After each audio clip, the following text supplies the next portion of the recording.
Yo broski, uyu ni P1 promoter. Nyuma y'igihe kitari kinini ntembereye Zanzibar nkikoza TZ ho gatoya, ariko ubu nagarutse kugira ngo twongere dutwike kandi turebere hamwe ikiri kuri iyi mihanda.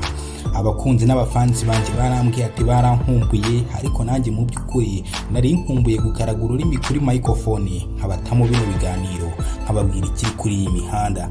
Kuri iyi mihanda rero turaza kugaruka kuri Mike Kayuhura umaze umwaka wose nta ndirimbo nyuma yo kudutama indirimbo bitatuza.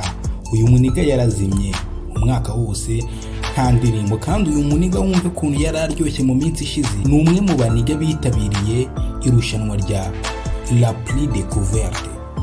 Iri rushanwa rero rya La Plus Découverte uyu muniga yararyitabiriye, ariko muri iyi minsi biragaragara ko yazimye, kuko kumara umwaka wose nta ndirimbo ukora. Mike Kayuhura aho uri ubimenye ko umaze kuzima. Yenda niba waragiye mu zindi business, warabaye umukomisiyoneri cyangwa usigaye ucuruza imodoka n'ibindi, waturabura tukakubera abakiriya Mike Kayuhura, kuko umuziki warawumvaga waradukomye, ariko warazimye muri iyi minsi kabisa, warazimye. Gira ugaruke kabisa, turebere hamwe kuntu uyu muziki wacu wakomeza ugapushinga tukagera ku rwego rwa East Africa na Africa muri rusange na worldwide. So iyi ni Truth TV Rwanda rero, kora subscribe tujye tubana gatanu ku kandi. Love you guys, love you.